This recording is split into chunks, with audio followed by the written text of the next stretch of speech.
Okay, let's take it up. So under weekly learning, week 1, let me go into the admin side so you can actually see the answers that I have here. Edit the test. All right, so you may have noticed that I increased the scale of difficulty beginning with 1. So 1 is like should be really simple. So whenever you see the stage 3 proposal, that refers to the different stages. Remember how we talked about last week? There's 4 different stages from stage 0 to stage 4. In terms of if you yourself want to make a change to the JavaScript language, you can make a proposal, and if it goes through stage 3, stage 4, it's pretty much guaranteed to be in the next browser. Okay, so the name of the answer is TC39. That's the name of the committee that decides that. This one here, remember how I said at the beginning of class that there's multiple answers, meaning that you could check more than one checkbox. For you, you only checked 1. The correct answer is all 3 of these, right? So you could, yes, your answer does work, but realize that also not only the backticks work, but the double quotes work and the single quotes work, right? Okay. This one here, var name. Remember how we talked about how var is function scoped, whereas let or const is block scoped. So right now, the reason it's outputting Georgian here is because this var is escaping this if block. Because remember, var is not if block, it's function block. There's no function here, so therefore it's a global scope. Therefore, that's why you see Georgian. So to solve that, you have to basically say let name equals Georgian or const name equals Georgian. Notice, by the way, on the admin side, I'm putting like 3 different kinds of answers for let, only to try to take account of your spaces. Maybe some of you may not put a space between the equal sign, some of you may, so I kind of took that into consideration. Here, so below, you have this UL, that's the markup. Your JavaScript currently is this, which doesn't work. So let's try this. So let's copy this code here. Let's go into Chrome, and let's just play with. Let's hide that. Let's get to a new tab. Let's Control-Shift-J to get to the console, and let's play with that. So here's the JavaScript. Oh shoot, I need. Oh, I should really go in CodePen, shouldn't I? The CodePen. Get a new pen. Get uConsole. All right. So let's put the JS code here. Let's put the markup here. Okay, so right now it's displaying this, which is wrong, right? So I wanted to display just a regular list tag that has the word academics. So inside the actual DOM, it has this markup inside. So if I right-click this and inspect it, you should see the markup for that currently looks like this, which is wrong, right? I want the list tag in there. So basically, I did this question to try to get you to realize that the syntax of this is wrong.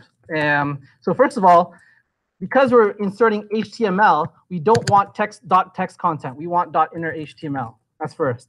Next, because we're using the dollar sign, the template literal dollar sign, squiggly bracket, you can only use that not using double quotes. You can only use that using backtick. Remember, that's rule number 1, use backticks. So we have to replace the quotes, double quotes with the backticks, single backticks. So there you go.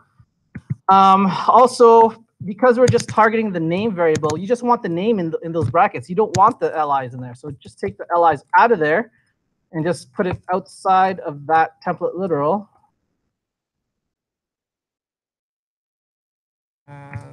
Right? So there, that's the answer, right? You want just academics. And if I were to right-click inspect the DOM, you should see there it is, UL followed by the LI followed by the UL. That's what you're doing when you're using JavaScript. You're manipulating the DOM. Oh, did I skip one? No. And the last one here is, let's say you have this CodePen. And you'll notice this CodePen. Actually, let me use Chrome. I don't want Edge.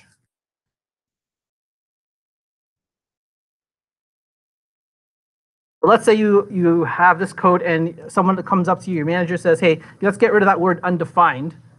And I want it to say NA instead. Okay. So what you could do is something, where's that? That's right here. So what you could do is something like this. Now, I don't know if some of you saw this, but in my CSS, I left a couple of hints for you. You could use either this one, logical operators, or conditional operators. If you go there, I like leaving Easter eggs now and then. You could use this logical OR statement here. So this returns the expression 1. So it'll return this side of the OR statement if it's true. Otherwise, if this expression evaluates to false, it'll automatically default to whatever expression 2 is. So you could do that using in here. So remember how I said anything inside the template literal? It can not only be a JavaScript variable, it can also be like a JavaScript expression that evaluates something, right? So you could say music album. Let me just do it the long way for now. Let me say if this equals undefined. Oh, you know what I could do? I could just, I was using the turn array. You could say this, or NA. Album is now NA if it's undefined. Why does that work? Because remember in JavaScript, truthy values, that should be a review, truthy values. There's only, these are the only things that evaluate to false.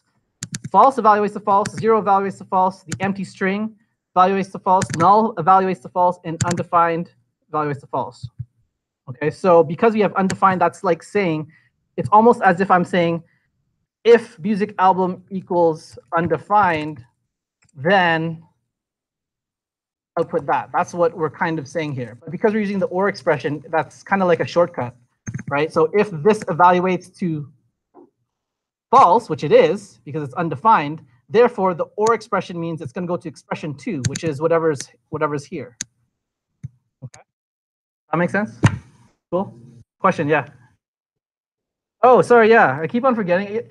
Each class, I always forget the Zoom. So please remind me. Thank you. Is that good? Better? Or not good enough? One more. All right. Okay, here we go. Yes. There we go. Cool.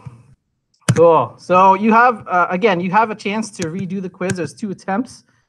You can do that tonight to try to get a better mark. It will keep the higher mark of the 2. Okay. All right. To do today, we're going to delve into the new arrow functions that ES6 came up with. Actually, I'm curious, who here with Scott McCrindle or from CIS, who here already knows .map, the .map method for arrays? Perfect. Okay, good. We're going to talk about embedded template strings.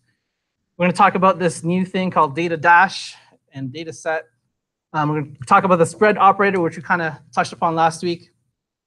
I don't know if we'll get to this one. I was supposed to talk about this last week, ESLint prettier. I may actually delay that until next week too, depending on how much we have. Okay. Show of hands, who has installed Node already on their computer? Okay. All right. So for those of you who have not, do this now while we're doing class. So that's running in the background. Go to nodejs.org, right? Nodejs.org. Download the latest one. So at this time, it's 10.10. Download that, install that on your computer. So do that now while we're running. And then by the time, hopefully by the end of class or next week, you're ready to rock. You could do the 8 point whatever, sure. Yeah. Doesn't matter. Yeah. Even if you have a version 5 or no, version 6 enough, you should have. Okay. We are going to do a quick review, which is stuff I believe you should have learned back in 1073 with Scott. So show of hands for Scott's class, who already learned about these array methods of push, pop, shift, and unshift? Yes. Okay, so we'll just do a quick review of that. So let's do a quick review of that. Again, push. Here, for example, I have an array. Let me zoom that. Right, you have an array called animals. And if you say that array name, animals, dot push, which is the method, and you insert the new element, that means the new array, when you console log that animals, is now has cows at the end, right? We all know that. So push inserts a new element to the end of the array. Great. And the end pop.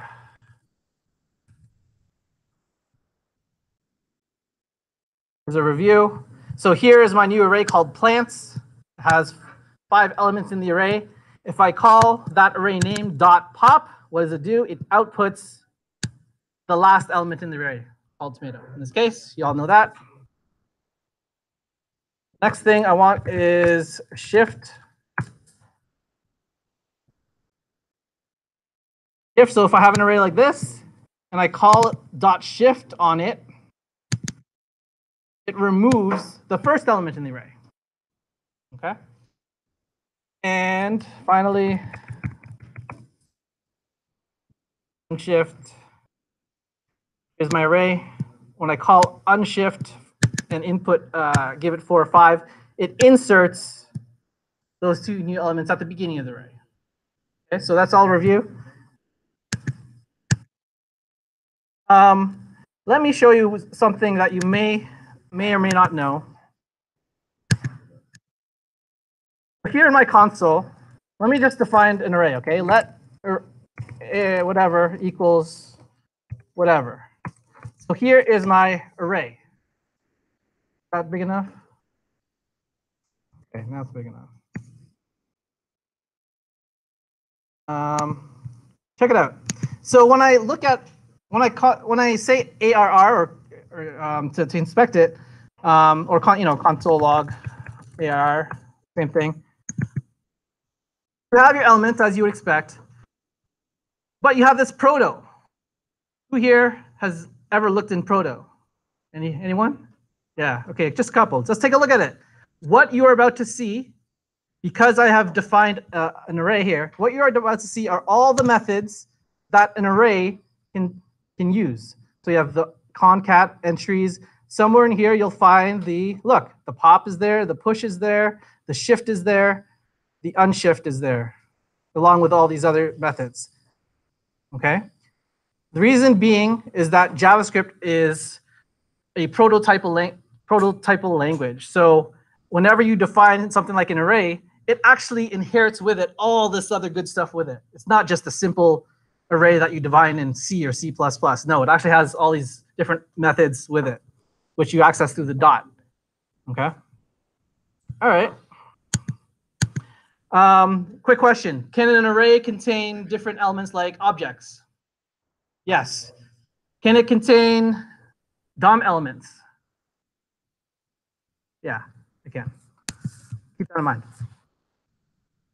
Here's another review for you. So we're going to do a review of objects. So if you have my slides, please open to this one because we're going to ask you to experiment with this code pen here just to review about objects. Okay, so the first question I have here is, how do you create objects? Well, I just created one right here. Right? I declared some kind of const variable name equals, and as long as you have the squiggly bracket, you're good, right? So I could have said, const something equals empty squiggly brackets. That is an empty object. That's valid. That works. That's how you create objects, which you all know. Next question. How do you create a new key value to an existing object? So let's say you wanted to add this key value. So Sheldon has an IQ of 187. How would you add that in the next line here? Add IQ 187 to Sheldon object. How would you do that? Now I'm going to pick on you. What do you think? What's your name? Okay. What do you think? How do I add IQ 187 to Sheldon?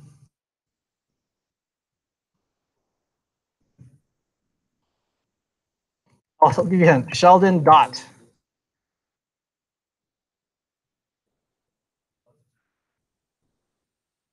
First, I want to add IQ. Nope. I want to add IQ to Sheldon. Yes.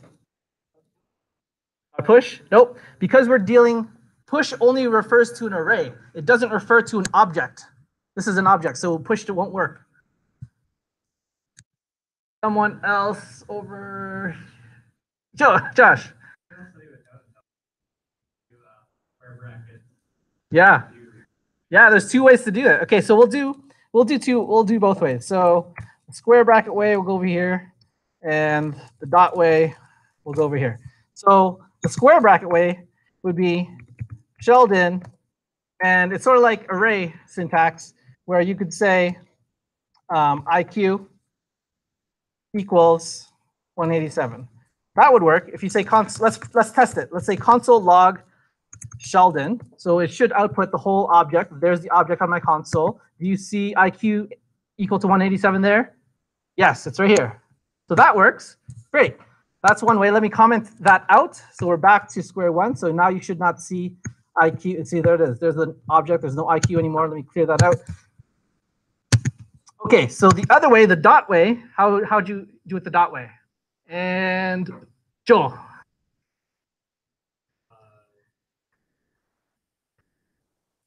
Dot IQ. You just declare it. What's really cool about JavaScript objects is you just say so. So even though IQ doesn't exist, you just say dot IQ. So Sheldon.IQ equals 187. And so the next, there it is, the last, so it's now part of the object, okay? That's very, very important that you all know that. How to create key value pairs. Good thing we are reviewing this. Okay. Next question. How do you access a particular nested value? So here's my question. How do I access, let's say, this value right here, Bazinga, which is this field of Twitter? What do I say in my console log here? Console log what? Sheldon.what to access this Bazinga. And yeah, Matt, right? Matt? Yeah. Dot Twitter. Okay, let's try it. Let's try it. Oh, sorry? Dot Twitter? Let's try it out. Ah, you got undefined. Okay. So you can't just say Sheldon.Twitter. You have to go through the hierarchy, right? So the hierarchy is, notice how Twitter is embedded into social. Notice how social is embedded into links. So Sheldon can only see first, last links, right? So that means if I say console log dot links, so Sheldon.links, console log Sheldon.links, it outputs just whatever was embedded in there, right? So notice it outputted this object, the social object, right? Now, what's inside social? Now we have Twitter, right? So if I say Sheldon.links.Twitter, what is that going to output? There. Oh, hold on. I think I missed one. I missed social. So links.social.Twitter. There. Bazinga. Get it? Do you understand? That's how to access the values inside objects. You have to go through that hierarchy. Okay. Next question. How do you delete a particular key value from an existing object? So let's go back to the IQ example. So let's do this again. So notice I said Sheldon.IQ equals 187, and then I console log the Sheldon, and I see IQ 187. How do I delete that? So in this line right here, just before I console it, actually, you know what, I'll do it after the line, and I'll console log it again. So right here, I'm going to say something. What's that something? Unshift only applies to arrays. We are not dealing with an arrays. This is an object. So the object does not have unshift. Anyone remember? Yes. Yes. Delete Sheldon.IQ. Notice here is the first console log before the delete statement happened. After the delete statement happened, now it's console logging again, the same object, and it's now gone. So the answer is, how do you delete a key value pair from objects? You just use the word delete. Cool? Question. Oh, no question. Stretching. And the last question I have here is, how do you create a method in an object? Okay, so this is something that you may have not learned. So remember what I said, that JavaScript objects can not only contain just simple key value pairs, but it can also contain methods. So to do that, let me add a method called say hello. Say something. I don't know, whatever. Say something.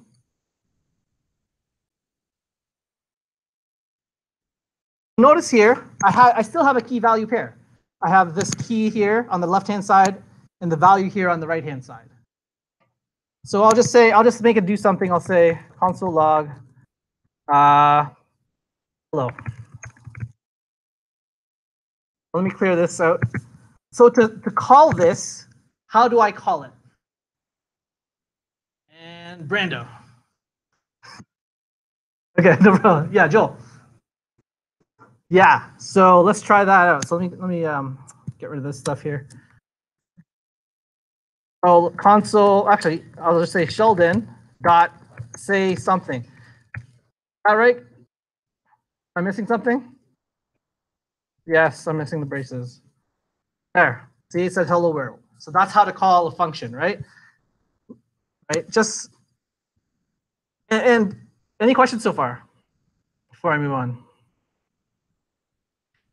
Now, new as of ES6 is this. There's a shorthand way of doing the same thing. What's new is this. You don't actually need the word function here. You could just delete that completely and then delete the colon. And that does the same thing. That's new as of ES6. Okay. Also, I wrote here in my notes the word this. Let's try this. Console log this. Notice how it's outputting this object, Sheldon. So that's what this refers to.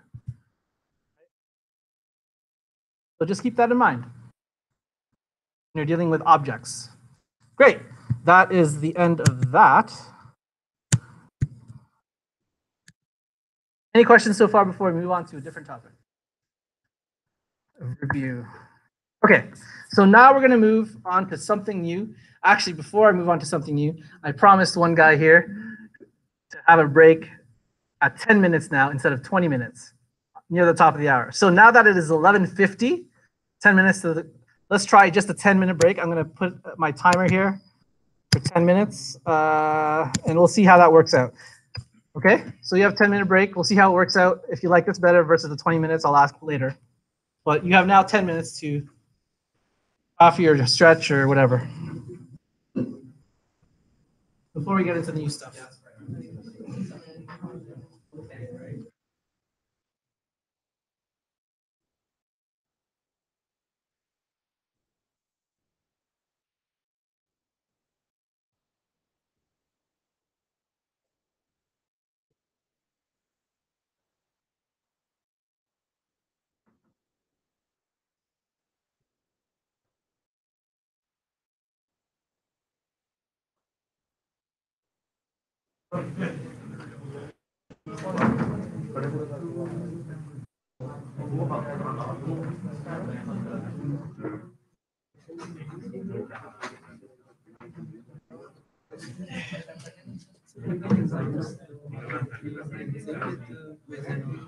For the midterm exam, what I'm going to do is half of the exam will be like between 15 to 20 questions of multiple choice.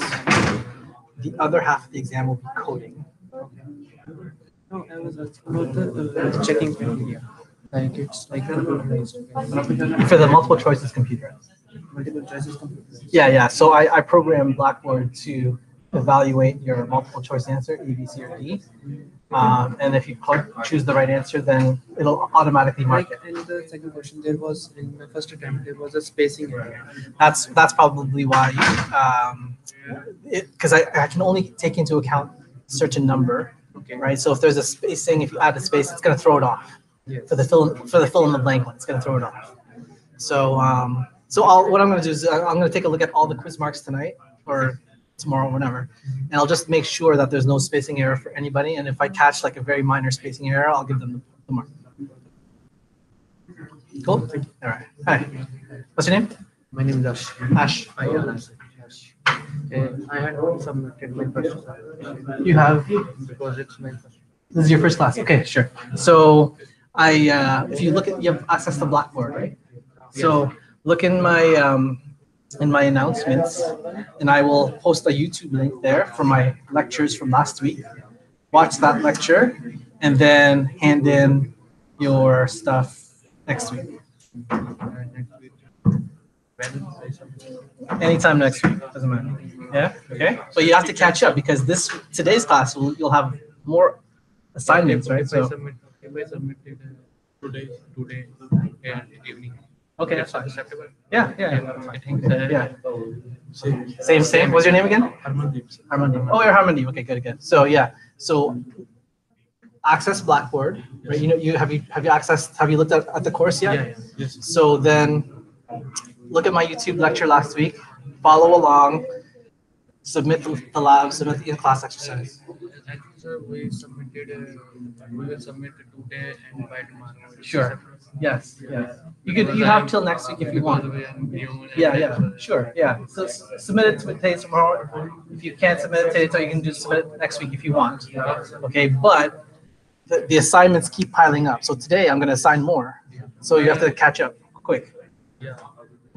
Okay. Yeah, we do by today. Okay. Good. Okay. Thank you. All right.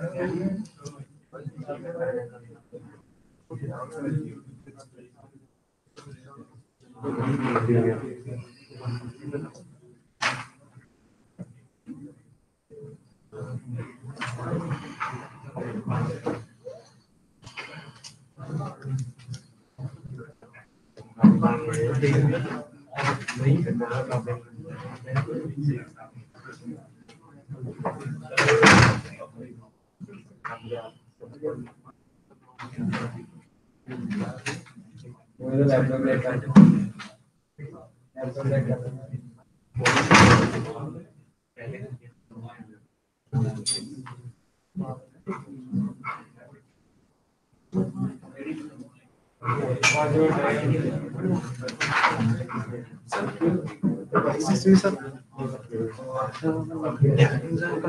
I was not able to do it. It was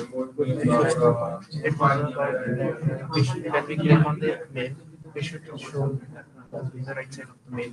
Oh, okay. I was not able To figure that out. Okay. Well, you'll lose some marks. You won't fail. I'm But not yeah, asking yeah, about. I'm just asking about that topic. Like, will you just tell me how? yeah. So today I'm going to cover that now. Okay. Okay. Thank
Okay. I forgot to do my announcements at the beginning of class. So here are my 3 announcements. As you probably know, I just marked all of your in-class exercises before class. So that's done. Announcement number 2, I still have yet to mark any of your labs for last week. So I have to get going on that. And announcement number 3, if you check your grades, that weighted total column in Blackboard is currently giving false information because I have yet to actually set up my structure in Blackboard. So don't pay attention to that weighted total yet.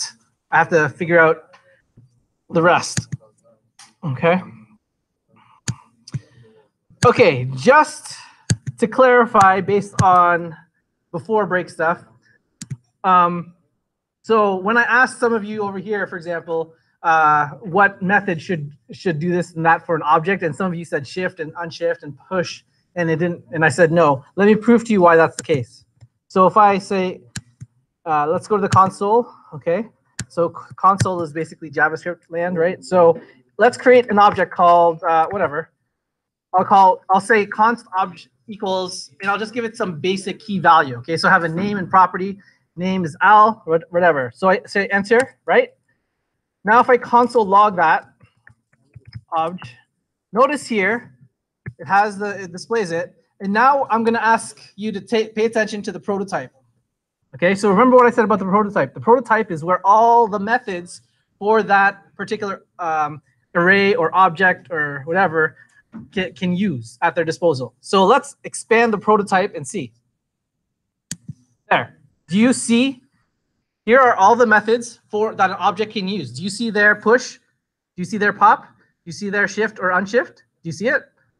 No, it's not there. That means you can't use it for objects. You can only use it for arrays. So that's just to prove a point. Okay. New stuff ES6 arrow functions. Okay, so click on this edit code pen so that you're all with me.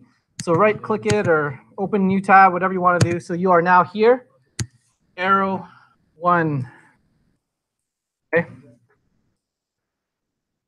So you've clicked on this here, edit code pen. So now you are now here. So just to review, here is how you write a basic function in JavaScript, which you should all know, right? So you have function, you give it some function name, whatever you want. Maybe it has a couple of parameters, maybe not, and you return something, right? You all know that? Easy. Task number 1, rewrite the above function.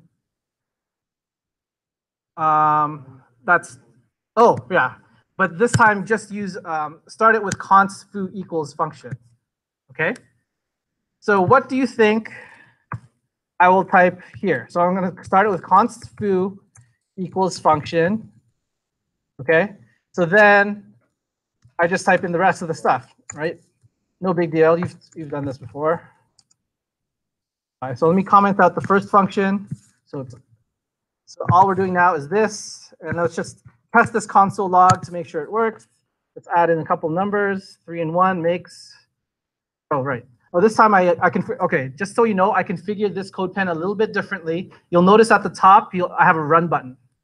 So you actually have to click on run this time to make it do something, okay? So you have that choice in code pen. Whereas before, it automatically ran it after it sensed that you didn't type anything.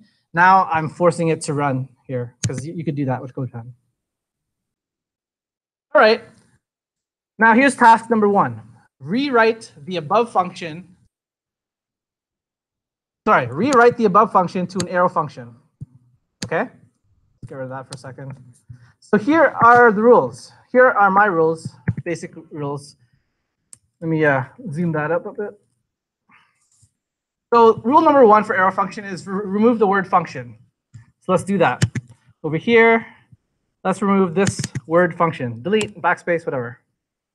That's gone. Does this still work? 3, 2. It should not work. It's not working, right? Oh yeah. Thank you. Yeah, so it's not working. It's like a syntax error. It doesn't like it. Okay, no problem. If there's only one parameter, then remove the parenthesis. So what that's saying is this. If there was only x here, actually I could actually remove parenthesis. But because there's 2 there, I have to have parenthesis. Next rule. Oh, this is just letting you know. So if there's 0 parameters, or if there's 2 or more parameters, then keep the parenthesis. So if there was 0 parameters, you'd have to have these 2 parentheses. If there were more than 2, like we do have now, then you have to have parentheses. Next rule, insert the fat arrow. And please don't confuse this with some kind of comparison operator, which is not. So insert the fat arrow right after the closing parenthesis. So now that's an arrow function. If I were to say run right now, it works. See, 5. Okay. Next rule. If there is only one return statement inside that block, then remove the word return. So back here, there's the word return, delete, which means we can now put everything almost on the same line. Last rule. If there's more than one statement inside that block, then use the squiggly brackets. Meaning to say, if there's only one statement, not more than one, you can actually remove the squiggly brackets. Does that work? Let's test it out. Let's give it a new number, run it. Great. So this is an arrow function. When I first learned arrow functions, I thought, what? I don't understand like the new syntax. Now, there's this really interesting article, which I'll just say in passing. There was this guy named Eric, arrow functions, something about cognitive. Yeah, This one here. And I put a link to this in the additional resources for this week's in Blackboard. He wrote an article called "Familiarity Bias is Holding You Back. It's Time to Embrace Error Functions." So apparently this guy tweeted something like this, right? And he says the first time he tweeted, there was a backlash that he got from Twitter. Like no one seemed to like this new syntax. But then his argument is when he teaches JavaScript classes, he actually starts with arrow functions, and his students get it right away. So it's his argument is there's a cognitive bias against the old one. So I thought it was just an interesting argument. Okay, so we just rewrote this as an arrow function. Okay, wonderful. Let's comment that out. Let's move on to the next one. So below that, I have here a your turn. So this is here. Let me uncomment this out. Uncomment that out. And I want you to just try a couple minutes on your own. Try turning this function into an arrow function and see if it still works. I'll give you a couple minutes for that. Go.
Show of hands, who's got it?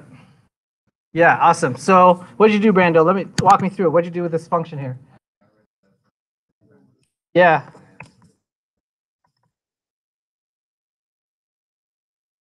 Yep. That's it right there. Let's say run. Yeah, you did it. Great. That's basically arrow functions. So now when you see arrow functions from now on, you won't get confused. Hopefully you'll understand what's happening. Okay, the way I kind of think about it is that when I see the big fat arrow, I think, okay, this is the parameters, and this is what's going to go on in the body. That's it. Right? It's like input, output. That's it, kind of thing. So let me close that out. CodePen done. By the way, I put a link here at the bottom of this slide here called "What You Don't Know JavaScript Flowchart." Inside the popular JavaScript book, the author Kyle Simpson, he actually gives his own flowchart. So I just gave you my mini version of that. Let me open this image in a new tab and magnify it. How to decide if and how to use an arrow function, and he goes through a lot of stuff here. That I didn't go through. So I just put that as a hand waving. Refer to that later on if you need to. So why use arrow functions? I get that asked all the time. Why use arrow functions? Answer: it's more readable, right? It's more compact. It's used a lot with .map and .filter and other array methods like that. Something that I'll talk about right now is it doesn't shadow this, which I'll get into in a second. It's really good for short callbacks that only return results of expressions. It's not, you don't really see the benefit of it when you have a lot of statements in your body, but it's good if you have like just one statement in your body. And it's an anonymous function. However, right now I'm tuning arrow functions as the next biggest thing that you should use. However, there is one exception where you may not want to use it. And here's the exception. It's when dealing with the word this. Watch what happens. So let's go back to our Twitter example from last week. Let's go to our one and only function here, which is right here. So here's our one and only function. Okay. Let me see what happens if okay, so forget all this code for now. I'm just going to say console log this. So if I click on the button, it should run that code there. So it console logged that button DOM element, right? Let's see what happens if I transform this into an arrow function. So let's get rid of the word function. There's one parameter, so I don't need this. I put in the big fat arrow. In this case, there's two statements I have. So I'll keep the squiggly brackets there. What happens now if I click on this? Oh, what's happened there? See, this is what I'm saying. CodePen doesn't have a good console. If it's too big, it's not going to show you. So what I end up doing is just right-clicking this one, use the Chrome's inspect instead. Whoa. Control L to clear that out. Let's try it again. So I'm going to click on this and watch what happens in the console. Click. Window. So remember what I was saying about var. var is function scoped or global scoped. However, in the case of the browser, global scoped is window.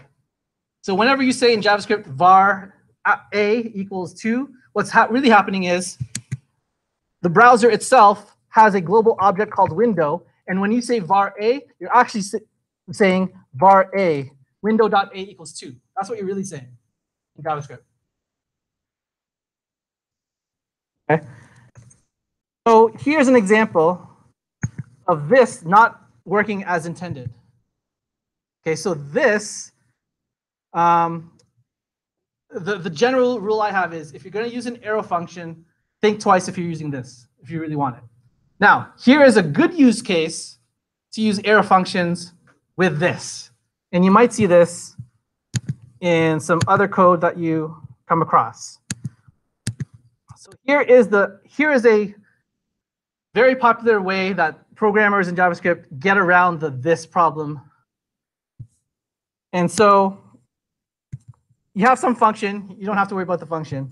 But often you'll see this. In line A, you'll have a var underscore this equals this. So by the time you reach line B, you can still access the original this. Because JavaScript, you'll know if you just use the regular this without the underscore, it's going to refer to window, which is not what you want. You wanted the original this, which was back here. Okay, because by the time you enter this block of code, this is different. It's window, right? Or hold on, I think I just confused myself. Anyways, here's the use case where you do want to use the arrow functions. Here's an arrow function. This function is exactly the same function as the one above it, except it's using an arrow function. But notice now it's using this, the proper this. And that is, in this case, this is what you want. Because this solution, which you'll see all over the world, is like a hack. It's a hack solution. Like, no one wants to write that. It's ugly. But this is proper. So that is why you probably want to use an arrow function. I just say that in passing in case you go in the workforce and you see something like var this equals that, and then they refer to that over here. So you don't have to do that anymore because you can get rid of that function there and just replace it with an arrow function, and then you can refer to this. So I just say that in passing. You may not come across it here in Georgian, but it's this kind of style and pattern is popular out there. Vivian. Yeah, so the arrow function, when I said here it doesn't shadow this, and I think in a future class we'll get into this more in depth. The arrow function doesn't take with it whatever function called it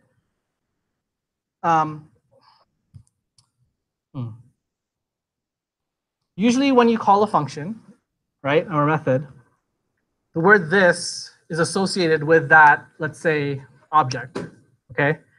But because we're dealing with an anonymous function here, when you look for what method is this associated with, the only method I see is this one here, .add event listener, which is associated with this one, which is associated with this one. But typically, the word this, you need not this button kind of thing. You need some kind of like object. So if I said, remember how back here with the Sheldon object, when I said Sheldon dot say something, right? That dot say something was a method attached to what? An object. Do you see an object here that this function is, or this method is attached to? Right, there's nothing. That's why.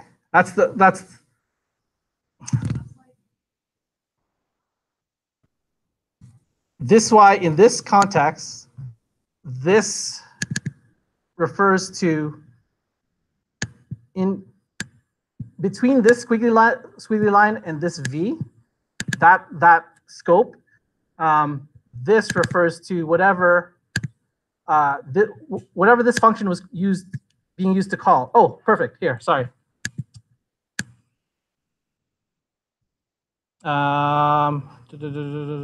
Function. Oh wait, no, that's not what it's used. Forget that.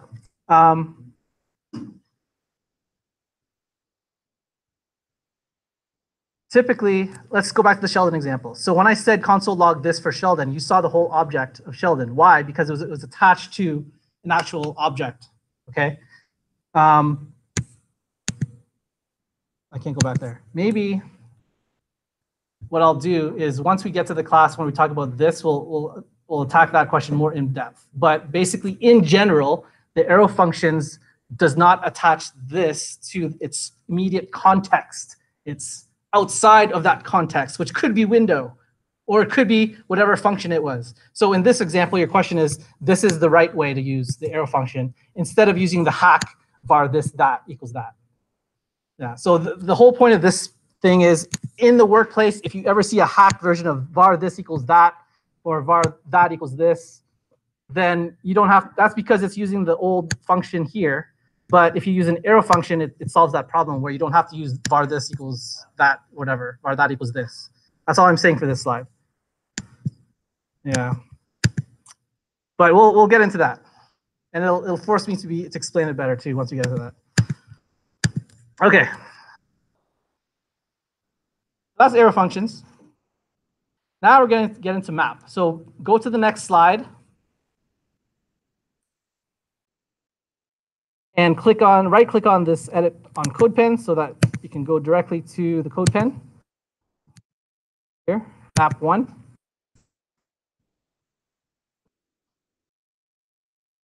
Let's uncomment lines 3 to line 6 here. First, let's take a look at the definition of map. MDN map. And now you'll notice there's actually two kinds of maps in JavaScript. There's this one, which I don't want you to click on, and there's this one, array.prototype.map. That's the one I want. Okay. So the definition is the map method creates a new array with the results of calling a provided function on every element in the calling array. Sometimes definitions don't help when I read them. I just have to look at them and see the results. Say, oh yeah, sure, that's what it is. So here on line 4, we want to double each value in that array using map. So the first rule is, what kind of data structure are we talking about when we use .map? Someone here from this table. What kind of data structure are we using when we use .map? Not an object. It's an array. Remember how I said arrays have push, pop, shift, and unshift? Let's take a look at that for a second. Again,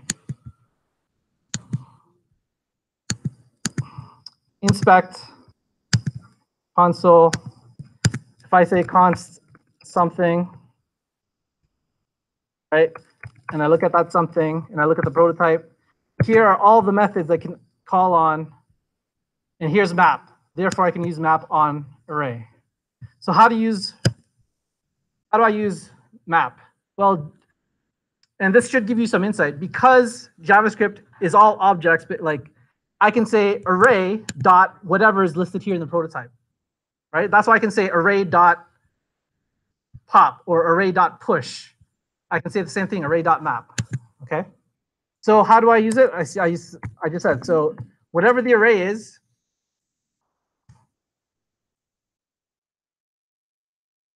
dot map to it. Okay.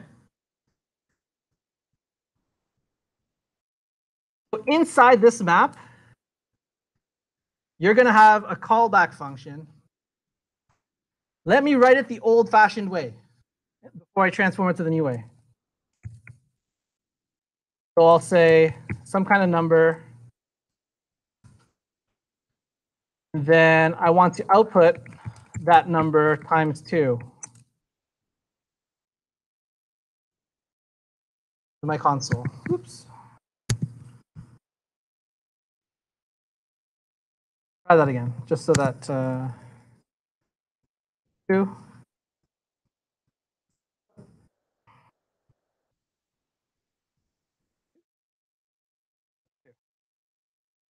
So pay attention to these 2 lines right here.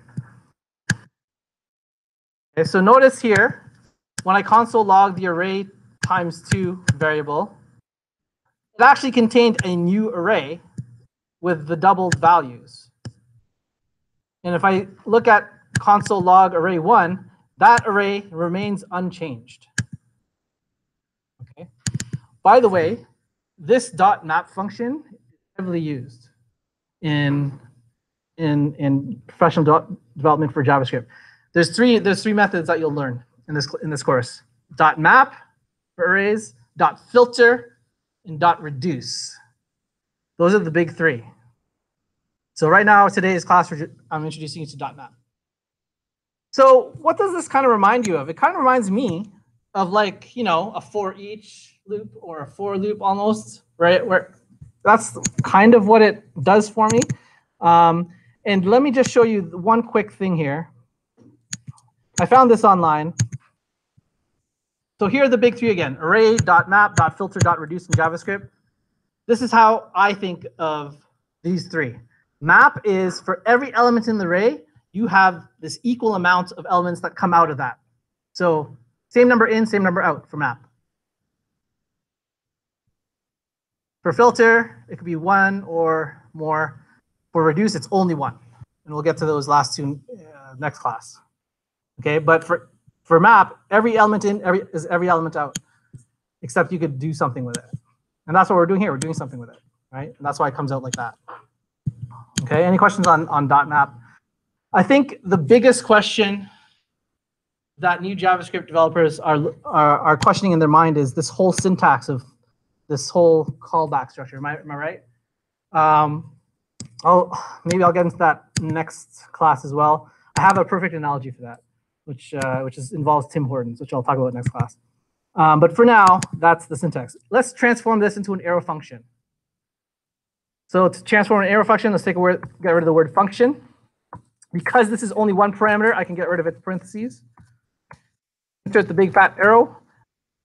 Because there's only 1 line of return num times 2, I can get rid of the squiggly brackets.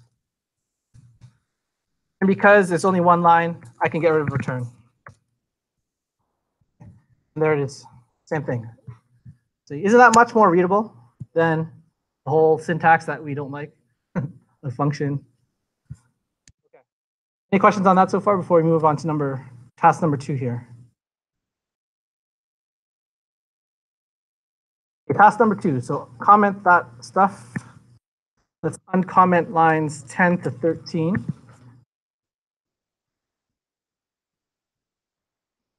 So what am I saying here? Rewrite array x2 using a function containing an argument. Oh, didn't I just do that up here? I think I did that. Okay, never mind 2. Ignore 2. I think that's just the same thing. Okay, what else do I have here? Read this. What is this? That's the same thing I just, yeah, okay, never mind. I showed you all that. All right, so let's uncomment this. Lines 18 to 26, uncomment that. Okay.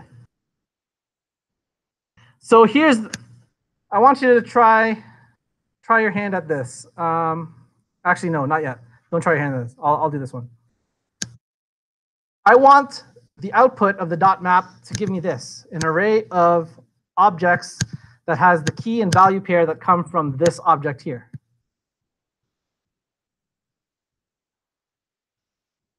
Okay, so let me clear this out. Here we go. So what we're going to do, what's the first step in order to use a dot map? What's the first step? What do I need first to do a dot map on anything? What do I need? I need an array. Where's my array? It's right here, KV array. So let's just, first step is type in the name of the array. So KV array. Great. Next is what? Dot map. Great. So let's do that. Let's put in the brackets right away so I don't forget. Inside, I'm going to go directly using arrow functions. Yeah, I could use function. I'm going to do directly. So what's the parameters of the function? What do you think? Give me a name. Give me any name. Doesn't matter. Was that? ABC. Okay. So this ABC will represent each of these elements in the array, right? Because we're using dot map. Okay. Sort of like a for each, kind of think of it like that. So what do I want to do with this? Again, a map is going to output the same things in same number in, same number out. So I want, again, the goal is to make this array. Let's try this. I'm going to make, actually, you try, no, hold on. I was going to say you try something, but I will do something else. Hold on.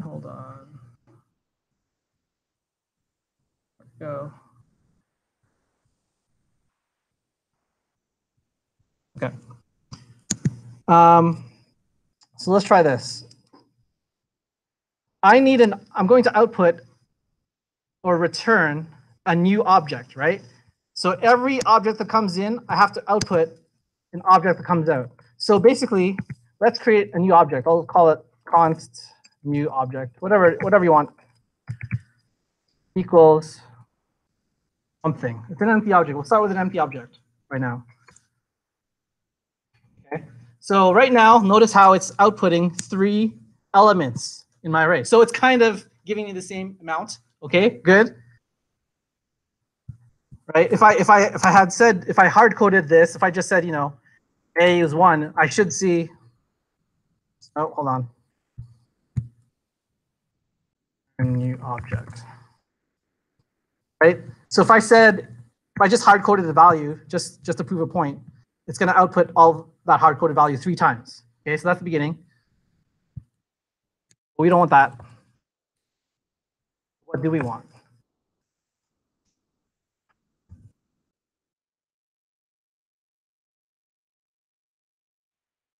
We want. I'm drawing a blank actually. Key equals. No. Oh, new.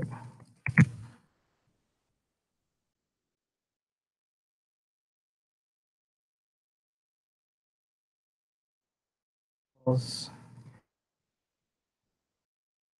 Oh, there you go. Sorry, I was drawing a blank there for a second. So here's the output, and that's exactly what I wanted, right? I wanted an object of 1, 10, 2, 20, 3, 30. How did I do that? Again, this is just a review of what we did earlier when we reviewed objects. So I called this new object. I used the array method with the square brackets and said the index of that will be this, right? Because abc.key refers to this value here for the first iteration of that, right? That's where I get the 1 from here. And then when I say equals whatever, that whatever is going to be on the right side here where the 10 is. And so how do I get the 10? ABC.value, which refers to that, right? And then the dot map just keeps on going for the rest of the elements in the array. Okay, does that make sense? Okay. Let's comment that out. Okay, the next one is the one I want you to do, number 4. So uncomment lines 33, 48.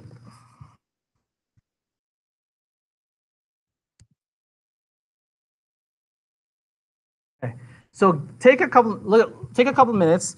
I've given you an inventor's array, and I want an array of the inventor's first and last names. Okay, so in the end, it's going to look something like this. It's going to look like,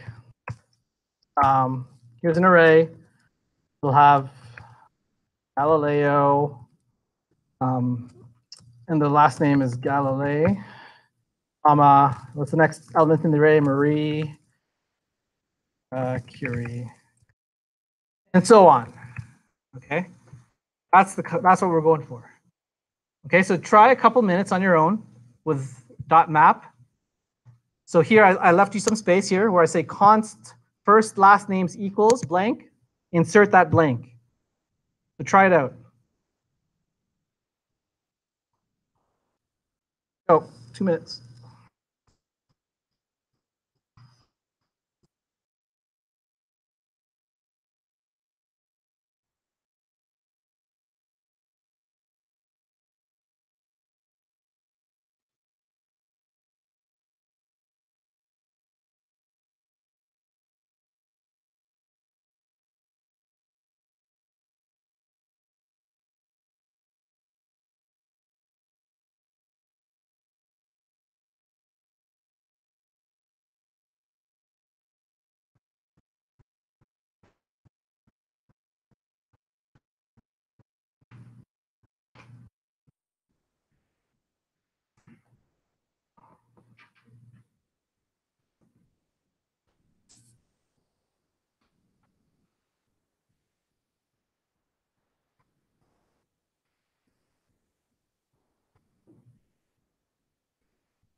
You don't get it? Okay, let's try it out together. You didn't get it, so it's okay. So let's try it out. So const first last name is equals. So in order to use dot map, what do I need? Array. So what's the name of the array? Inventors. All right, inventors, great. Now what? Dot map, bracket, bracket, great. Okay, so here is where it gets interesting. So I want to get the first and last name. If I just say right now, if I say x arrow function console log x, let me just see what that gets me. It gets me, what does that get me? Look at that, look at that. All of this all these objects. Okay, so I'm kind of getting there. I want the first and last name. So I don't want console log there. I want the first and last name, which is a string. So I'm going to pass in actix. So the first, how do I access the first name? Right, using template literals. Say it again. What was your name? Yes. So template literal x dot first. What does that get me? Oh, look at that. It gives me an array of just the first names. So I'm getting there. So obviously, to get the last name, let's put a space in between the names and to x dot last, right? There, array of first and last names. That's what I wanted. Perfect. That makes sense? Easy? Okay. Next question, 4a. Use of index as a parameter of map to say something like Albert is 0, Isaac is number 1. Okay, here's something. Let me go back to the MDN documentation for a second. Notice here in the syntax for MDN, whenever you use the dot map, you actually have the option to pass in this optional parameter called index. So not only do you have like x here kind of thing, you can also have comma I, and that will have the index in it. Watch for, so let me show you what that does. So here for this x, right? Remember how I said if there's 2 or more parameters need brackets? Okay, let's just put in the brackets for now around it because we're going to have 2 parameters. Okay, let me just clear this console out for a second. Okay, so if I just say right now, because the second parameter is index, if I just say I, it'll automatically be the index. Okay, now let's just console log that. So let me just get rid of this for now. And I'll say console log, instead of x, I'll console log I. What happens? Ha, look at that. It gave me from 0 to 11, right? Which is the exact indexes in the array, right? Because the first element in any array is always 0, so on. Okay, so if I wanted to say this, like Albert is 0, Isaac is 1, and so on, I could do that easily by putting backticks again. I'll say x dot first, which gives me the first names, right? And then I'll say space is space, and then template literal I. There, see? Array, Albert is 0, Isaac is 1, Galileo is 2. So it's getting that I. The big idea is this I comes from this I, which you have the option to always put in there, and it'll always be the index. Okay. You could call it index, you could call it whatever you want. Maybe just to be more specific, I'll just say index. Cool. I think that is it for that one. Let's close that code pen up for now. Any questions on map before we move on to a different topic? Map is huge. You will use that a lot. Now, we touched upon this new operator called the spread operator last week. So here's MDN's definition of the spread syntax with the dot, dot, dot. Right? So here's what the spread syntax looks like. You have a dot, dot, dot followed by the name of an array or some kind of iterable here.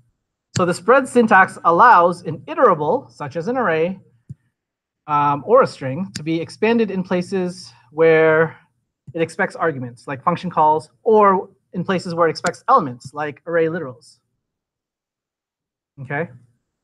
So here's an example that they have. They have an array 1, 2, 3. They call dot, dot, dot numbers. Actually, this one's a little bit.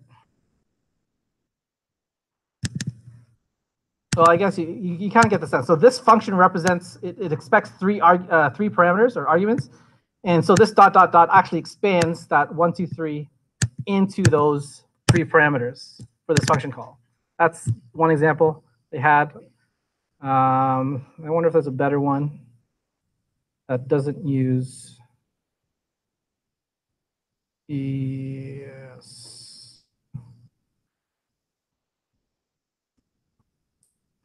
I wanted one that.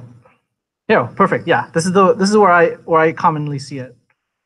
So here, you have an array called parts, has 2 elements in the array, shoulders and knees. You have another array called lyrics, which has the head and the toes. But look at this. You could say ... parts, which will refer to this, which means it's going to insert shoulders and knees inside here. And that's the output. It's all flattened out, right? Normally, in the past, if you were to say, parts without any kind of ...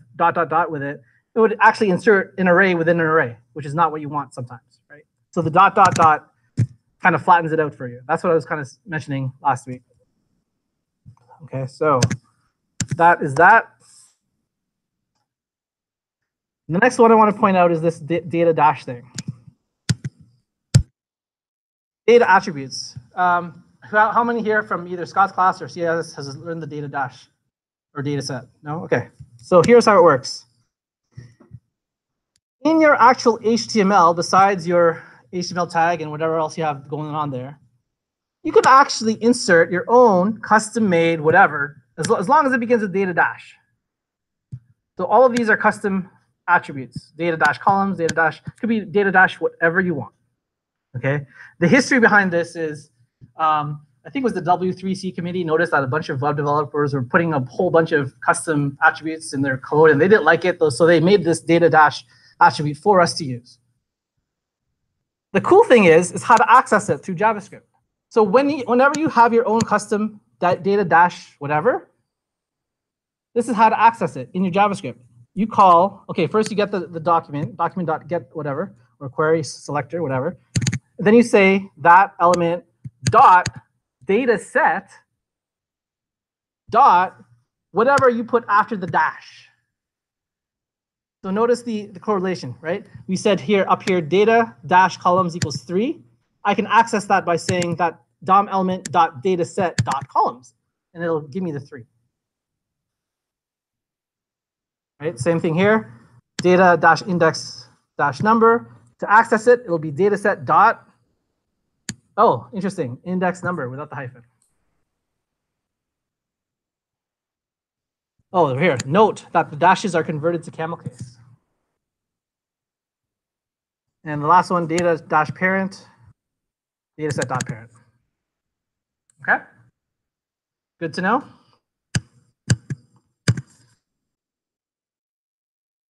Other thing you need to know. Node lists using query selector all. First, the definition. Node lists are objects.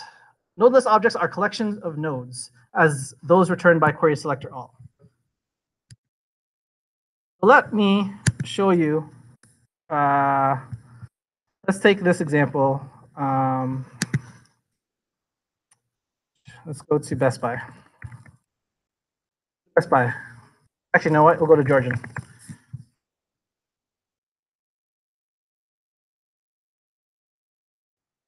Okay. So you already know document.querySelector gets one element that you're targeting, and I'm assuming Scott has taught you document.querySelector all. Yes. Right. I want to query selector all these top nav elements. So let me look at how it's being structured. Menu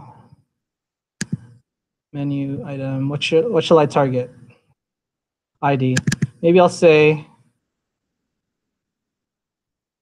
So all of these have a menu item, menu dash item, right? So if I just say menu dash item for my query selector, I should be able to get it. I think. Let's try it. Document.query selector all, and I want inside there, I want to target menu dash item, which is an attribute. So I need the square brackets, right? So if I say enter, I should get a node list of 0. Shoot, I didn't get it. I'll have to take a look at that again. Anyways, the point is you get a node list. That's the big idea. Here's the common mistake that I keep on making, and you'll see me make, that I try to get out of. A node list is not an array. Because if you look at the prototype and see all the different methods in it, you will not see .map there. So keep that in mind when you're doing your assignment or labs, and you're wondering, you're saying, why isn't this working? is because you're using a node list when you say query selector all. And a node list does not have .map. Let me try to figure out why it isn't working, because I want, oh, right, because I needed something after that. What was the syntax again? For like it contains in CSS, contains selector, I don't know, I forget. Attribute equals, or, oh yeah, I need the star equals, I think, right? Star equals.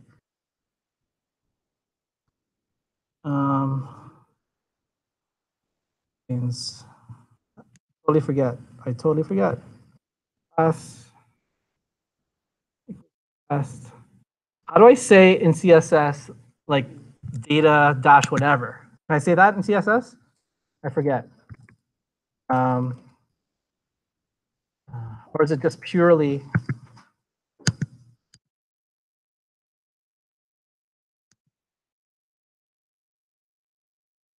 node? Well, I thought there was a CSS way of saying, you know, menu item star or star equals menu item or something, which would get me that. Oh, wait, ID. Yeah. Sorry. Ah, okay, thank you. I'll have to talk it out. Okay, so I need ID star equals, oh shoot, I forgot the syntax already. Select contains. I need, oh, okay, I need the square bracket. You know what, let me just copy this because I tend to forget CSS stuff. All right, here we go. Okay, so I'm targeting the ID, which contains data, oh shoot, no, menu item, right? I'm hoping that'll get me the stuff. Yes, okay. So notice I got all the different, so if I hover over all these different elements, I have all the different list tags, okay? But, figure that out. If I assign that to a variable, to what I want, yeah, if I assign that to a variable, we'll call it const element equals, all of that. Say, just show me that elements, right? Has all of those.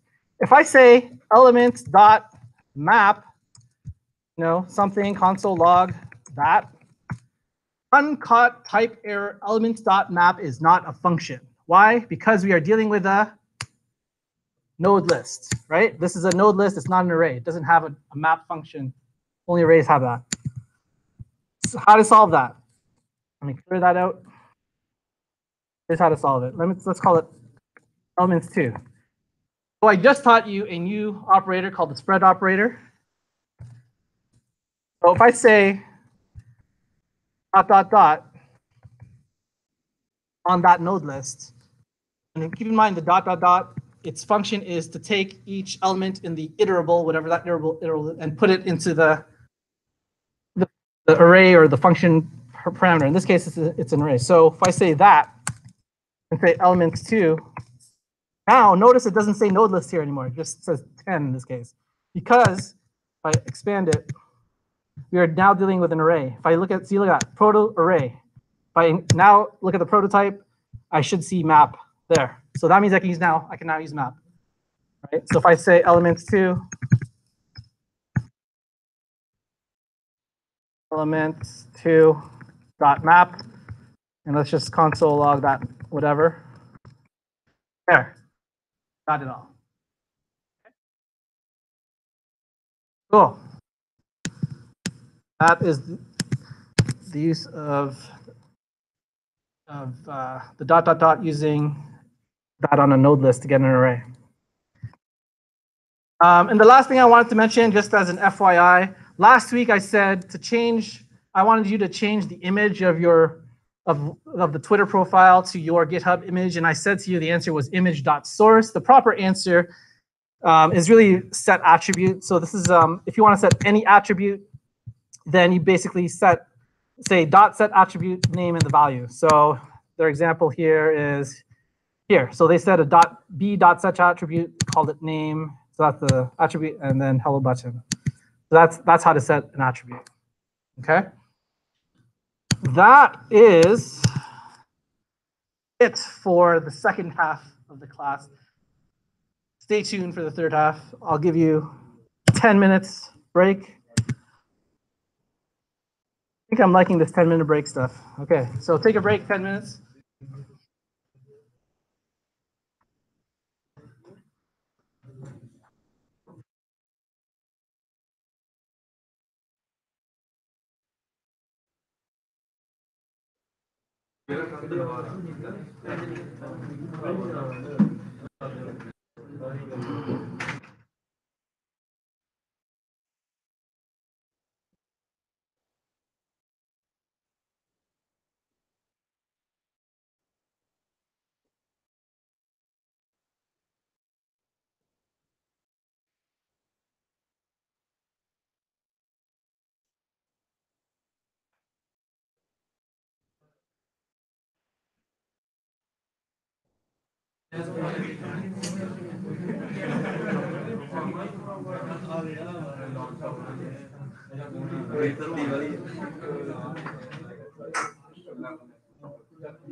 Oh, I did want to quickly mention there's downstairs for the academic success. They're looking for a peer tutor for the IMDW program. So if you think you want to be a tutor, talk to the academic success department in the library.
Oh yeah.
All right, the final stretch. Okay, so we're going to do quickly 2 activities. These 2 activities are going to be extremely important for your assignment and for the upcoming lab. So these 2 will help you with that. Okay, so what we're going to do is we're going to go to the next slide, which is this, after the set attribute slide, there's this revisit map. So go to that code pen, okay? And there's 3 tasks here. Notice my HTML just has a div ID is here, okay? And so here, there's 3 tasks I want you to try to do. So the first task is output in HTML an unordered list of the following people. Now, where's the following people? Hold on, I think I missed something here. Oh, right. Sorry, people. Let me just type in the people real quick. I was supposed to have this. I'm just going to type in some random people here. I'm going to have one of them have an extra key value pair. Okay. Let me save that again. Save. Okay, so if you refresh the code pen, now you should have this const people object or array of objects. Yes? Right? Okay, so the task is I want you to output in HTML an unordered list of the following people, and here are the 3 people. If their admin status is true, then output star beside their name. Okay, so that's all I want you to do. Let's just focus on outputting it. Forget the star for now. Let's just focus on outputting it. So you have all the tools to do that now. So notice I have here in the HTML portion, I have here an ID equals here. So let's do something with that. Say let's const, I don't know, we'll call it element equals document dot query selector found here, right? So if I console log that element, I should see that div. Let's see the console. Yes, got it. Great. So let's output all three as a unordered list. How are we going to do that? So let's try this. Say we do want to say something like this. We eventually want to say something like this. Here dot inner HTML equals something. We want to eventually say something, right? Let's call this equals snippet, okay? Or stands for HTML snippet, which means above that line, we have to insert a string of the necessary HTML code, which has both the markup and the variables. So let's define snippet. On snippet equals. We want a string. So what do we need? We need backticks. Okay. So if I just say right now, I'm just going to fake it. I'm going to say li, right? And you'll see here, I have the li in there. Okay. No big deal. But remember, we learned map, and map takes in the same number of arguments inside, the same number of outside. So here I have an array of 3, which means I want to output 3. So let's try this. Read that for a second. What if I said equals people.map? Okay. And for each person in that array, for now, I'll just console log that person, just to see if I got it. Right, so I get it, right? I'm getting the output. Okay, but I don't want to console log it. I want it to be in the web page. So forget console log for a second. How do we output it? Now keep in mind, again, this snippet is going to be used here in the bottom line as an inner HTML, right? So here I can put, what if I put like something, just some garbage, out list tag. And look over here, it's giving me, if I inspect it, hold on, where'd it go? Oh yeah, so you can see it right here. Look, here's my div ID here, and it's putting comma, comma, which is, it's actually working. You may say, wait, it's working. What do you mean it's working? Where's the li tag? Okay, this is a side note, side. Okay, I'm opening up a new tab. Just observe for now. If I say const array equals 1, 2, 3, and if I output that to, let's say, document.body.innerHTML, so that's going to change this whole Google page, equals array.map x, and I want to output a string of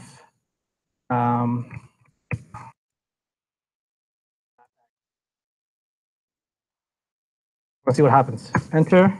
Look at that. It made the list with commas in between. Why commas?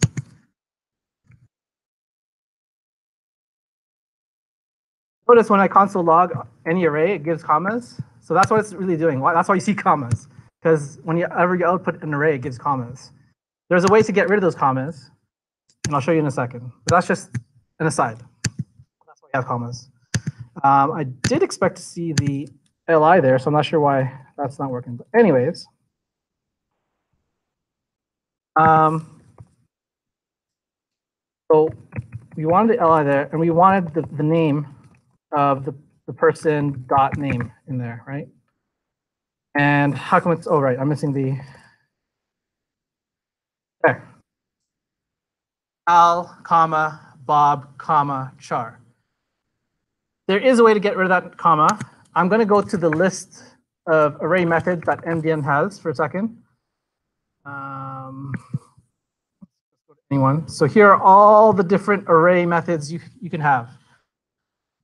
One of them is the solution to our comma problem. And does anyone care to guess how to get rid of that comma? And it's one of these methods here. It's this one right here. Join, dot join. Just take a look at the definition for a second. So the join method joins all the elements of an array into a string and returns the string. So here's an example. They have an elements array, And then if they say, look at this last example, elements dot join and hyphen.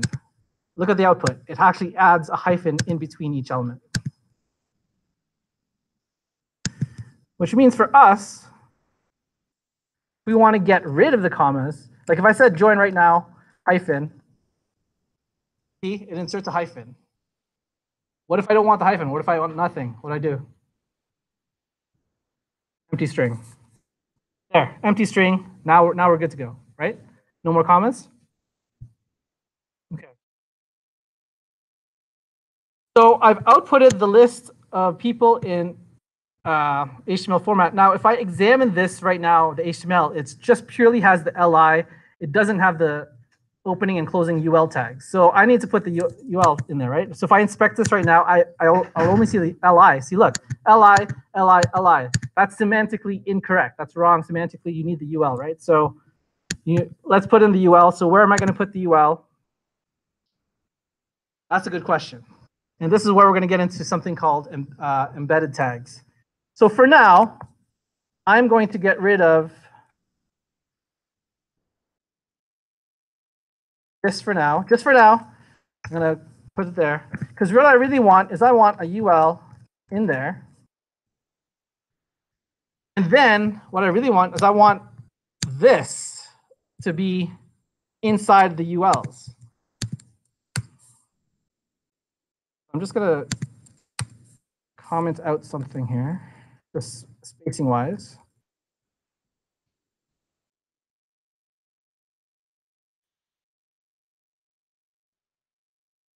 How do I do that? And this is the topic of embedded template literals. So I already taught you the regular template literals. Did you know that inside your regular template literals, you can have embedded template literals? So in here, in the UL, I want more list tags, right? So let's just make some space there. In here, I can say,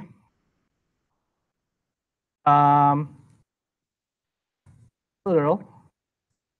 I want, basically, I want this to appear each and every time. And let me just compare my notes for a second. This is what I want. I want people, right? Because that's the name of my arrays, people.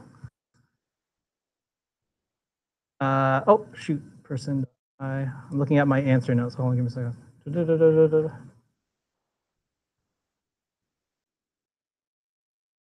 Oh.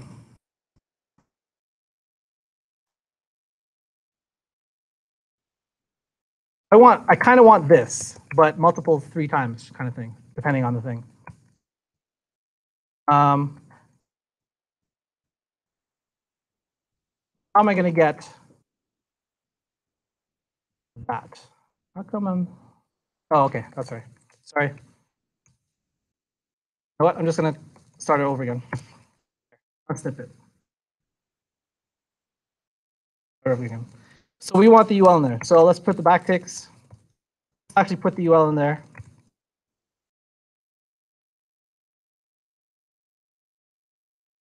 Then here, I'm going to say this.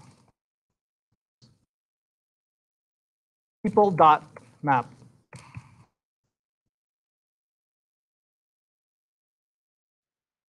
Then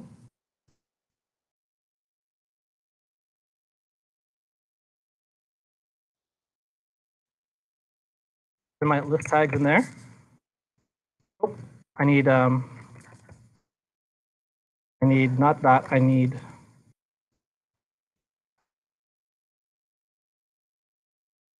hold on. Sorry.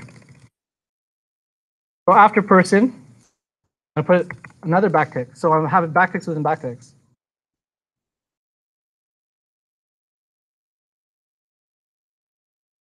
Now I can put in my list tags and my person.name. This is new.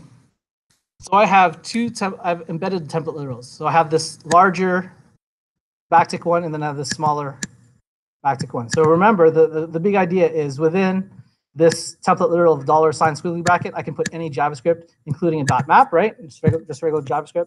and it's outputting one string. It's outputting this, but it's outputting it 3 times because it's mapping over an array of 3. Right? And I still have the comma issue.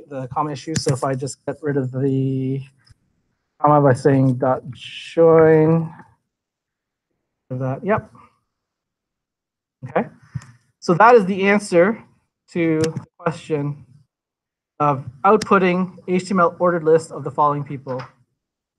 Okay, but I did have another condition. If their admin status is true, then output star beside their name. I can do that.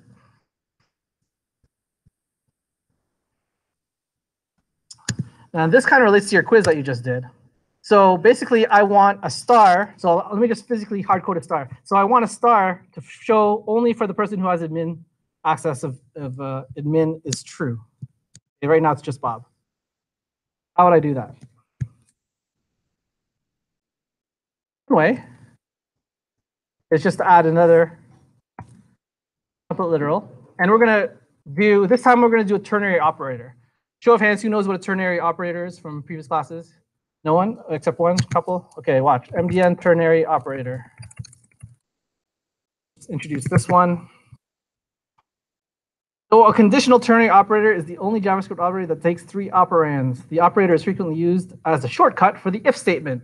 So think of the ternary operator as a shortcut for the if statement, if else, basically. So here's an example of a ternary operator. Notice the syntax is, this is the true or false. It'll evaluate this to be true or false. If it is true, it's going to output whatever is in this after the question mark. And if it's false, it's going to output whatever is this after the colon. So let me just take that for a second as an example. Okay. And put it here, for example. So what we're going to do is we're going to test the value of, does it have admin to be true? So if I could say person.admin, I could say this, does equals true. I could say that. Right? If it does have it, then output a star. If it doesn't, output nothing. Let's see if that works. Ah, it works. Now, I could even shorten that again, because again, JavaScript will evaluate this as a truthy or falsy, which means I really don't need this. Same thing. So that's the answer to that question of outputting the star beside their name. Okay. Next task, 5A. Instead of outputting a star, output a button that says set to admin or set to editor, depending on their admin status. So what I want is, I want a button beside Al that says set to admin. I want a button beside Bob that says set to editor because he's already an admin. And a button beside Char that says set to admin. How do we do that? Let's put it in. Let's put it in the right here. So let's put it in the HTML. Let's say button. Okay, this is gonna get messy. Let's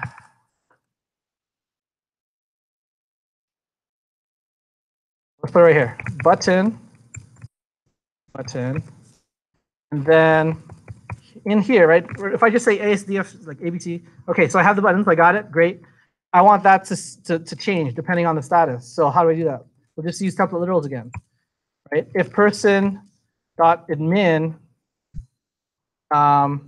is true, then say set to editor, I think, or did I get that backwards? And then otherwise set to admin. You got that right? Yeah, see?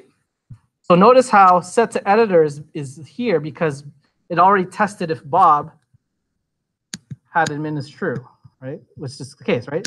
Bob, person admin for Bob is true. If it's true, it's going to have set to editor, which is why it says set to editor. Great.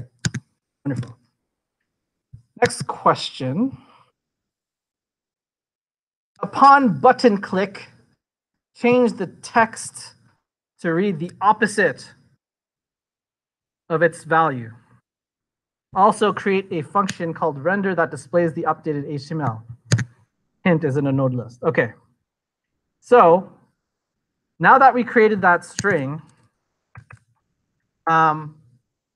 before we get into the button changing, I want to create a function. Okay, this is going to get a little bit big, so I want to create a function, and I'll call that function render. So what's going to happen is When I call render, it's going to run this code that I already wrote. So let us try this. I'm going to say function render, okay? And inside that, I'm going to put everything from const element down.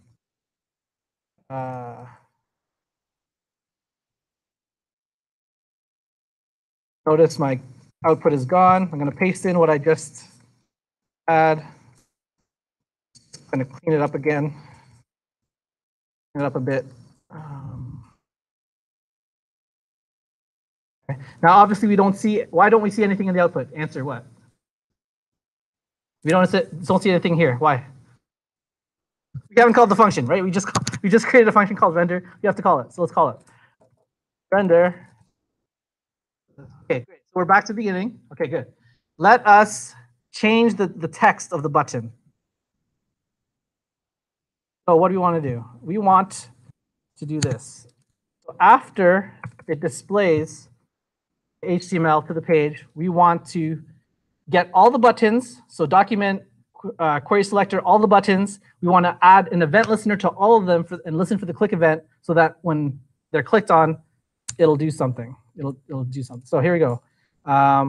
We'll say const buttons equals, and I use document dot query selector all, and we're gonna just look for the element, the tag button. Okay, so if I console log right now, dot buttons, so let's see what we're working with. Oh, it's too big, that's why. Okay, so if I go to inspect of that and console, there it is. We got a node list. Uh-oh, we can't use a map on a node list, so what's the solution to that? It's to use the spread operator, right? So in JavaScript, create an array, you just use the square brackets. And then here I'm saying dot, dot, dot. By the way, another solution to the dot, dot, dot, you don't have to say that. You could also say this. So you could also say this. You could say capital A for array dot from. Put that in parentheses. That also does the same thing. Okay. So now that I got all the buttons, let's add an event listener to listen to the clicks. So buttons dot what? How are you going to add an event listener of click to all those buttons that I have? What am I going to say? Buttons dot what? Map. For each button, I want to do something with that button, and that's adding an event listener.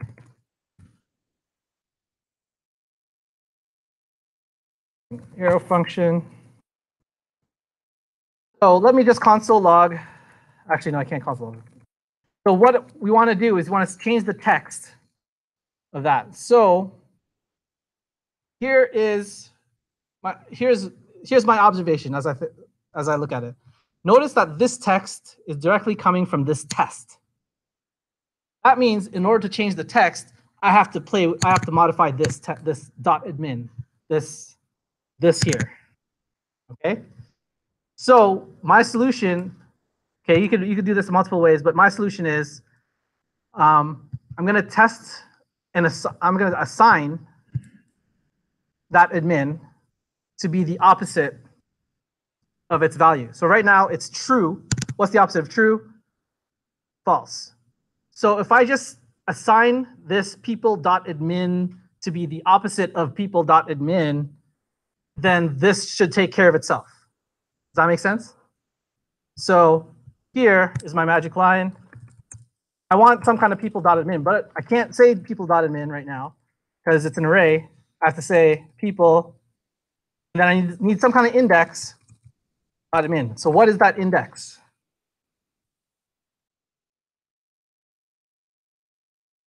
I don't have an index. Let's put one in using the data dash. So here in my button, I could say this, data dash, whatever you want. We'll call it IDX, okay? Equals, what's going to be in there?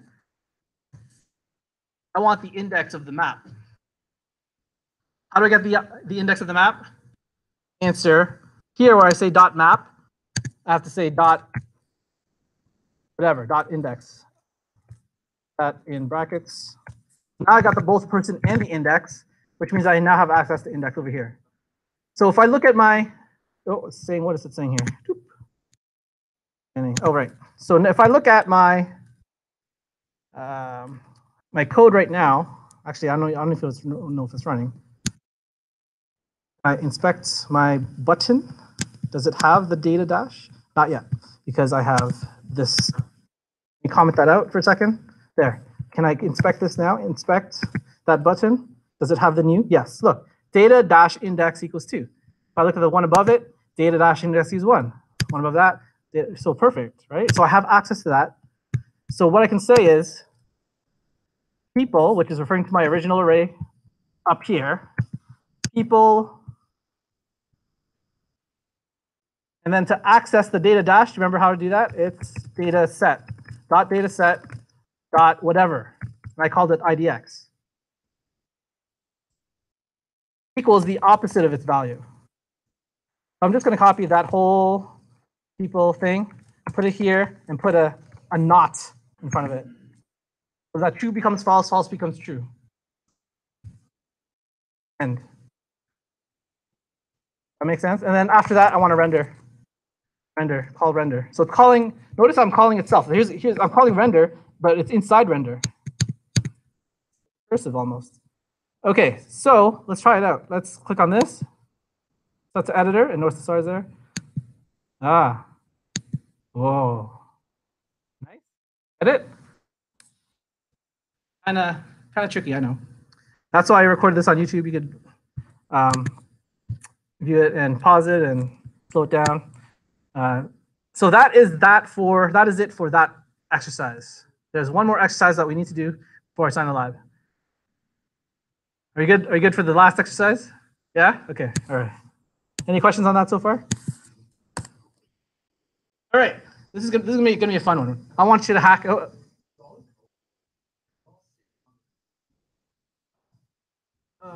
No, because I think you probably went there by clicking on my slide. So that goes to my code pen, which you don't have the right to save it. Yeah.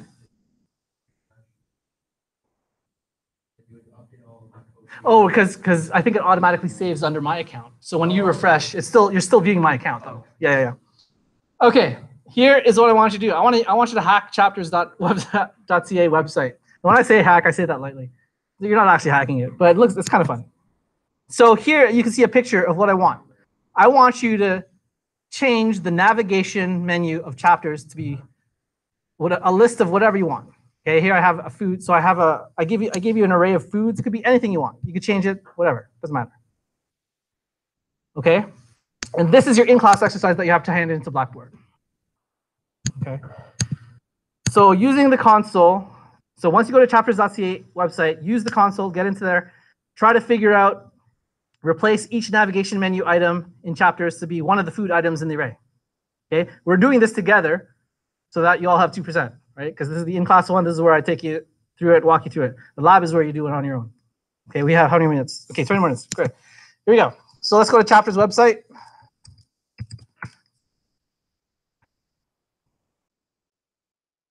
Question, how do I grab all those nav menu elements? Let's look, right click it, inspect it. Let's see how it's marked up. Okay, I want the anchor tag. I don't want the list tag. I just want the anchor tag. Does the anchor tag have anything useful? Oh, it does have this one, data menu ID. Oh, but crap, look, the list tag has data menu ID too. You know what? I can still use data menu ID. I'll just have to say, find the list data menu ID, but then target the A after that. So that's what I'll do. So let's try that out. So let's Control L to clear that out. Document.query selector all, and I'm targeting the attribute of the. This is where I get confused all the time. The list of. What's it again? I want the data menu ID. So if I just say data dash menu ID, what do I get? Let's see, enter. Okay, I get both the list tags and the anchor tags. I don't want both, I just want the anchor. So I could change the text content. So here in my query selector all, if I do a space, say A, that'll target all the A's after that, yes? Yeah, right. So now I have all just the A's, the anchor tags, which is the menu. Perfect. Okay, let's put that into a variable. So we'll call it const menu items equals. Okay, so now if I console log menu items, I should have it. Great. Menu items, have it. Okay, let's change, let's map over menu items. Change all the different things. Oh, wait, shoot, I need my array. Where's my array? Right here. So I'll copy this array. So copy this array right here. Back to console, paste it in. You can change the items if you want, doesn't matter. Now we're going to say menu items dot map, and we'll just say A because we're dealing with the anchor tag. And because we want to change the text content of each A, we'll say A.textContent equals, oh crap, how do I access each element of the array? Oh wait, I can use index. How do I use index in map? Oh yeah, let's go back to the first parameter here. Let's just encapsulate that in brackets, parentheses, put a comma, index or comma I, whatever. So now I have access to the index, which means I now can use foods array using that same index. And so this, I believe, if I were to press enter, will this work? Hold on. Oh, no, it's not going to work. Let's see what happens. Enter. Ah, okay, what's the solution to this? You're going to come across this error many times. And you came across this error today. What's the solution to this?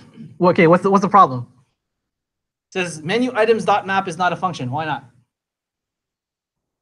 Because we're dealing with a node list, right? So menu items, if I console log, look, it's a node list. It's not an array. So how do we fix that? We need to change that up. So const. I'll make a new one called menu items 2, and this time I'll use the spread operator to make it an array, a true array. So let's put the square brackets in there. There, menu items 2. There, now I have an array, which means if I have an array, I can map over it. So here in my original thing, I'll just say menu items 2. So if I press enter, I believe all of these should change right away to the food. Here we go, enter. And it does. Selector, yeah. Here's my latest selector right here. So I'm using the ... spread operator to make this node list into an array. Okay, but notice how my nav menu items are now the foods. Okay.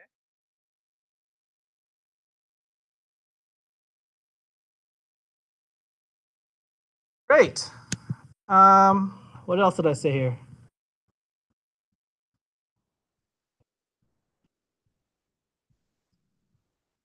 Oh yeah, okay. So the next one is I want you to add a data-myid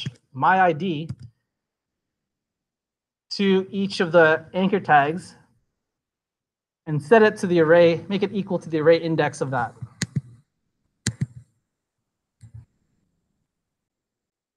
Let's clear that out for a second. So what I'm asking you to do is I'm going to ask you to actually change the inside of each of these nav items so that inside the anchor tag, you got A and all the different attributes that it already has. Plus, you have a new one called data-myid equals 0 or 1 or whatever the index of the array is. So how do we do that? Let's go back to, we have our menu items 2, right? There it is. So what if I map over it and say this? Oh wait, no, I didn't want that. I wanted an attribute. Remember how I said set attribute was one of those things that you can use to create your own. So I'm going to say data-myid and set that to index. I think that works. That should work. Let's see, enter. Oh, right, because I'm using menu items instead of menu items 2. Try that, enter, menu items 2, yes? I think it worked. Let's look at the inspect the fries for a second. Inspect fries. The question is, does it have a new attribute called data MyID? Yes, look, data MyID equals 0. What's the next one? The next one says, there, data MyID is 1. Perfect. Okay, which means I can access it now. So if I wanted, what's my goal? My goal is change it so every time the user clicks the nav item, console log the menu name by accessing dataset.myid with your foods array. Okay, so right now if I were to click this, it's not going to work. It's going to go to chapters.indigo. I don't want that to happen. So let's go, what do I want? I want a dot, no, what do I want? I want to capture all of it. So I already have my menu items 2. So I could just say this, couldn't I? Let's try this. I'll just use what I had before. Shift enter to make a new line in console. I know it's kind of weird. Shift enter. Make space. I want to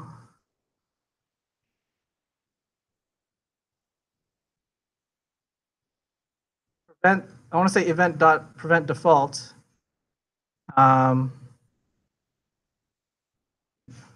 What was my answer to that? What do I want to say? Actually, no, I don't think I want that anymore.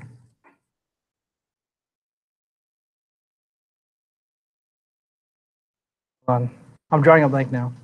Const, we'll just call it all A's, whatever. I'm just riffing on here. I don't even know if this is right. Hold on. Query selector all. I'm doing this all over again. Why am I doing it all over again? I don't know why.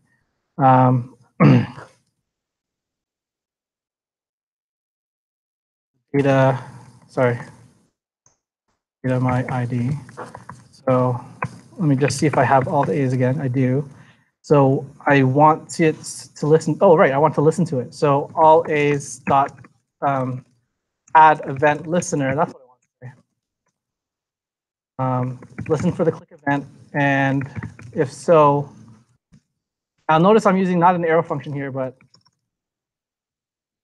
real one, because I want to say event.prevent default. So it doesn't go anywhere. Right. And then what I want to say is console log the name of that using the data ID. So if I just say you pressed, oops, I don't want that. I want the backticks. You pressed the something menu item which has index of something. That's what I want to say. So how do I do that? I said foods, that was the name of my array. And access the data, my ID, it's what? It is, I'm drawing a blank.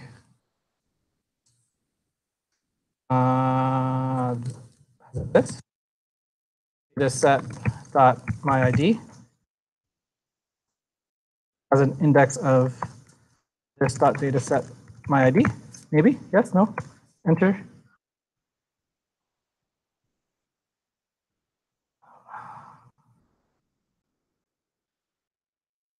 Load list. These two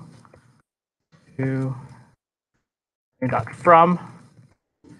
I was dealing with node list again. I got caught. Try that again. So all A is 2. Let's see if that works. Boop. Not a function. What am I missing here? Oh, this is not a function. Add event listener. Oh, right. Shoot, man. Dot map. Map over each one.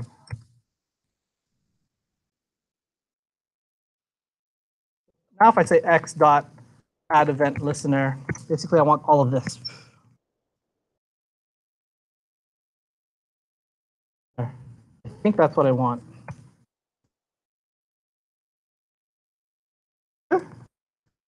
Yes, it worked, no errors. So if I click stake, it should give me, you press the stake menu item, which has the index of 1. Let's try it, click. Yeah, it worked, right there. You press the stake menu item, which has the index of 1. Woohoo. Oh. Okay. That is that. To hand in, I actually had something more elegant for you to hand in, but for the sake of time, all I want you to do is take a screenshot of this to show me that you've done it. You could use the snippet tool, right? Everyone knows about the snipping tool. You just say new, look at that, right? Maybe show some of your work or something.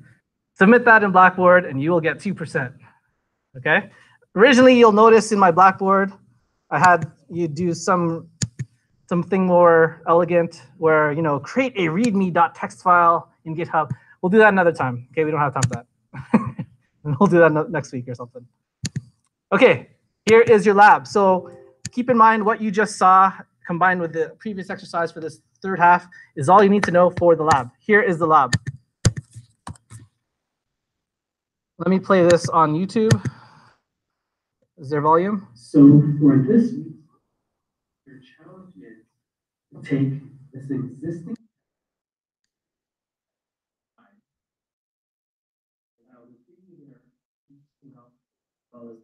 CSS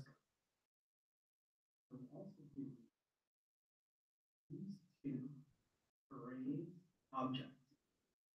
The challenge is to try to initially display these three first, so that it looks like this. Then the functionality will be you click on the add one hero button. It pulls the next element in the array of more heroes. And if I keep on clicking add one hero, after the end, it will say no more heroes if I try to click add one hero. Additionally, if I click on follow, it changes the text to following, and the console log says I'm following whoever I just clicked on. And if I click it again, it changes the text back. Follow, and the console gives me the message. Final thing is you may have noticed the sounds. Try to add those sounds as well for each button click. That's it. So, what was that? In last year I said it's a bonus. I meant that as a bonus. Show of hands, who's already learned the audio API in JavaScript from previous courses? Okay, I'll add it as a bonus too. Okay, so you get 1 bonus mark. You'll notice here in the